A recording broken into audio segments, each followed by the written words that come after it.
کبھی کبھی غفلت چڑھ جائے نا تو ان اللہ والوں کی باتیں بڑا اثر کرتی ہیں.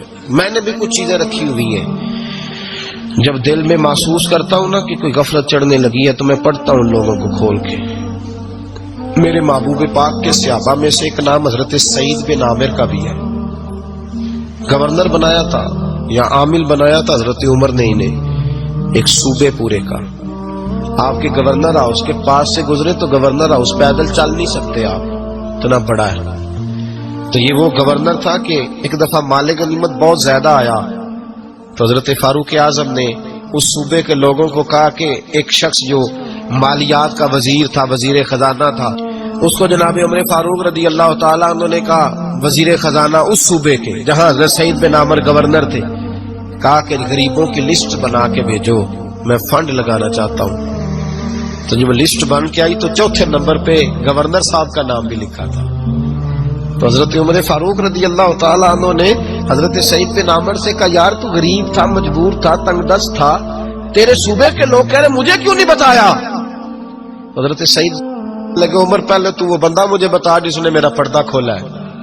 تو بندہ تو بتا، میں جانوں، میرا رب جانے، میں غربتوں کے رونے چوکوں میں کھڑا ہو کے نہیں روتا. میرے پاس کو رنج و علم ہو تو میں اپنے رب کی بارگاہ میں عرض کرتا ہوں، میں اپنے محبوب کو بتایا کرتا ہوں، میں غربتوں کے رونے دنیا داروں کے سامنے نہیں روتا. حضرت عمر گئے، گورنر صاحب کے مقرر کرنے کے بعد 2-4-5 مہینے کے بعد جب حضرت سعید بن عامر کی گورنری کو تھوڑا وقت گزر گیا تو حضرت عمر کا طریقہ تھا، گورنروں کا پتہ کرتے تھے. آپ کا طریقہ یہ تھا کہ جس علاقے کا گورنر ہوتا ہے اس کی جامع مسجد میں سب لوگوں کو جمع کرتے اور پھر گورنر کو بھی بلاتے. تو کہتے کوئی شکایت ہے گورنر کی تو بتاؤ.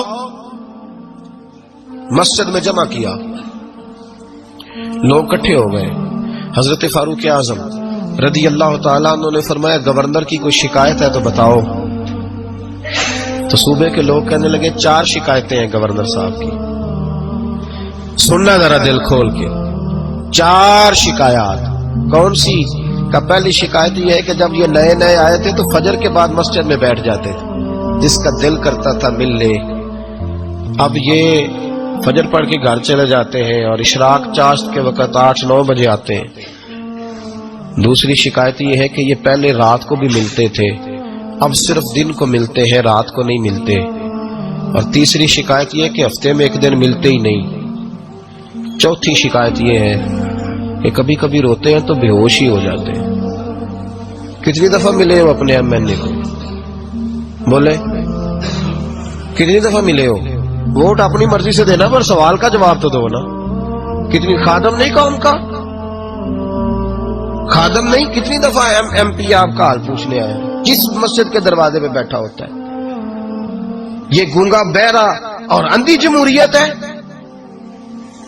رنگ وہی بہتر ہے جو محمد عربی کے غلاموں نے ہمیں عطا فرمایا ہے صلی اللہ تعالی علیہ، اور یہی چراغ جلے گا تو روشنی ہوگی. حضرت سعید بن عامر گورنر، اور میں اکثر کہتا ہوں اسی دھرتی پر یہ وہ نور والے لوگ تھے جنہیں میرے رسول نے نور عطا فرمایا تھا. یہ ہے تربیت میرے نبی پاک کی. حضرت عمر نے گورنر کی طرف دیکھا، فرمایا بتائیں جناب آپ کی شکایت آئی ہے. پہلی شکایت یہ ہے کہ آپ پہلے فجر کے وقت ملتے تھے، اب اشراق چاشت پہ ملتے. حضرت سعید بن عامر رضی اللہ تعالیٰ عنہ کہنے لگے حضور اگر آپ نہ ہوتے کوئی اور پوچھتا تو میں کبھی نہ بتاتا. حضور میری مجبوری یہ ہے کہ میری بیوی بیمار ہو گئی ہے اور معذور ہو گئی ہے ٹانگوں سے. میں غریب آدمی ہوں، نوکر نہیں رکھ سکتا. اس بھلی مانس عورت نے 30 سال میری نوکری کی ہے، اب وہ بیمار ہو گئی ہے تو کیا میں اس کو چھوڑ دوں؟ میں سویرے اٹھ کے اپنے گھر میں جھاڑو دیتا ہوں، برتن دھوتا ہوں، آٹا گوندتا ہوں، روٹی پکاتا ہوں اور اپنی باوفا بیوی کے منہ میں لقمے ڈالتا ہوں. حضور وہ پخانہ پیشاب کرتی ہے تو وہ بھی میں صاف کرتا ہوں. وہ میری ذمہ داری جو ہوئی تو ذرا دیر ہو جاتی ہے. بس پہلے سوال کا جواب آیا تو لوگ کہتے ہیں ہمارے جسم کے رونگٹے کھڑے ہو گئے. پھر کہا آپ کی دوسری شکایت یہ ہے کہ آپ ہفتے میں 1 دن ملتے نہیں. تو حضرت سعید بن عامر کہنے لگے حضور کاش یہ لوگ مجھے رسوا نہ کرتے، کاش سریعام نہ پوچھتے تو میرے اور میرے رب کا راز تھا، یہی بہتر تھا. فرمایا کہہ چکا ہوں نا غریب ہوں, جوڑا ایک ہی ہے میرے پاس. ٹھنڈ کا موسم ہے تو ہفتے میں ایک دن کپڑے دھو کے خشک ہونے کو ڈال کے بیوی کے کپڑے پہن کے بیٹھا رہتا ہوں, اور ذرا شام ہو جاتی ہے باہر آنے میں تو کیا کروں, نہیں آ پاتا. کہ تیری تیسری شکایت یہ ہے کہ تو رات کو نہیں ملتا, صرف دن کو ملتا ہے. حضرت عمر کہتے ہیں اپنی سفید داڑھی جناب سعید بن عمر نے زور سے پکڑ لی. کہنے لگے عمر یار ادھر دیکھنا ہے کوئی بال کالا, سفید نہیں ہو گئے سارے, اس کا مطلب ہے پھل پک گیا, پتہ نہیں مالک کب بلا لے. گناہوں کی لسٹ بڑی لمبی ہے. مصلے پہ بیٹھ کے مالک کو مناتا رہتا ہوں, اس کو کہتا ہوں یہاں پردے رکھے ہیں تو وہاں بھی میرے پردے رکھنا. میں ساری رات دن میں نے رکھا ہوا ہے مخلوق کے لیے, رات رب کے لیے رکھی ہے. عمر کیا کروں, وہاں بھی تو جانا ہے نا, نہیں مل پاتا. حضرت عمر کی آنکھیں آنسو سے بھر گئیں. فرمایا چل چوتھی بات بتا. کبھی کبھی بے ہوش کی ہو جاتا ہے روتے روتے, تو پھر رونے لگے. کہنے لگے حضور میں نے 40 سال کی عمر میں کلمہ پڑھا. جب 40 سال کے گناہ یاد آتے ہیں تو پھر مجھ سے صبر نہیں ہوتا, اور سوچتا ہوں اگر ایک گناہ کا پتہ تے سارا ہے نا سردار نو کیتیاں دا, من آنم کے من دانم, پتہ تے سارا ہے سردار نو کیتیاں دا. اور جب 40 سال کی خطائیں یاد آتی ہیں تو رو پڑتا ہوں, اور سوچتا ہوں اگر مالک نے کھڑا کر کے پوچھا تو جواب کیا دوں گا. عمر میرے لیے دعا کر, رب میری 40 سال کی خطائیں بخش دے. حضرت عمر رونے لگے. جناب سعید بن عمر کہنے لگے بڑی باتیں ہو گئیں, میرے بڑے پردے کھل گئے, چل اب میری سزا کا اعلان کر میں جاؤں. عمر اب بتا, میں نے جواب دے دیا, اب شکایات پر سزا کا اعلان کرنا میں جاؤں. تو حضرت عمر نے ہاتھ اٹھائے کہا اے اللہ مجھے اس طرح کے کچھ اور گورنر بھی عطا فرما. اے اللہ میرے رسول صلی اللہ علیہ وسلم کے غلاموں کو اس طرح کے کچھ اور گورنر بھی عطا فرما. یہ میرے بھائی میرے رسول کے یہ تھے وقانو یتقون, پرہیز. میرا مضمون اور تھا, رہتا چلا جا رہا ہے. یہ متقی لوگ تھے, یہ پرہیزگار تھے, یہ ہیں جن کو قرآن کہتے ہیں الا ان اولیاء اللہ لا خوف علیہم ولا هم یحزنون. میرے اعلیٰ حضرت فاضل بریلوی کے چھوٹے صاحبزادے مفتی اعظم ہند مولانا مصطفیٰ رضا خان صاحب رحمت اللہ علیہ کے پاس ایک لڑکا باندھ کے لایا گیا رسیوں سے, حضور جن ہے اس پہ. وہ لڑکا بڑی عجیب و غریب باتیں کرتا, اس کے ماں باپ بھی ساتھ آئے.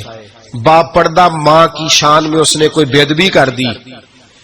تو مفتی اعظم کھڑے تھے, تب حضور دم کر دے, جن ہے اس پہ. حضرت مفتی اعظم دم کرنے لگے تو اس نے اپنی اماں کو پتہ نہیں کیا کہا, تو مجھے لے کے جاتی ہے, دیکھ لوں گا میں تجھے. ماں کی بے ادبی کی تو مفتی اعظم نے تھپڑ مارا بچے کے منہ پہ, جس پہ جن تھا, رسیوں میں تھپڑ مارا. وہ تھپڑ مارنا تھا, جن دور ہو گیا. حضور غوث اعظم کے نائب تھے, وقت کے اولیاء کے امام تھے مفتی اعظم. اب بچہ صحیح ہو گیا, رسیاں کھل گئیں, گھر چلا گیا.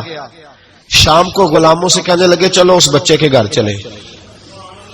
اس کے گھر پہنچے, دروازے پہ دستک دی تو گھر والے باہر آ کے حضور آپ ہمیں حکم دیتے, فرمایا بچے کو بلاؤ. بلایا, فرمانے لگے بیٹے سے ٹھیک ہے, کہاں ٹھیک ہے. فرمانے لگے اللہ کی رضا کے لیے مجھے معاف کر دے, میں نے تجھے تھپڑ مار دیا تھا, معافی دے دے. کہا حضور آپ کیا کر رہے ہیں؟ فرمایا بیٹے تیرا علاج یہ تھا, ایک تو ماں کی بے ادبی کر رہا تھا, دوسرا تیرے اوپر آسیب تھا, تھپڑ نہ مارتا تو آسیب جاتا نہ, پر میرے ایک تھپڑ سے رخصت ہو گیا. لیکن مسلمان کو تکلیف دینے کا مطلب نبی پاک کو تکلیف دینا ہے. مجھ سے نمازیں نہیں پڑھی گئیں, میرے دل پہ اتنا بوجھ تھا, بڑی مشکل سے میں نے اپنی عبادت کی ہے 5 وقتہ, مہربانی کر. یہ تھے متقی لوگ, متقی پرہیزگار, ذرا بھی اللہ کی نافرمانی سے ڈرتے تھے. ان اولیاء کی محبت ضروری ہے, ان اولیاء کی محبت, ان کا پیار یہ بہت ضروری ہے. یہ ولی بڑا کچھ دیتے ہیں, ان کی محبت بڑا کچھ عطا کرتی ہے. یہ اللہ تبارک و تعالیٰ کے بندے کو اللہ کے قریب کر دیتے, قرب دیتے ہیں.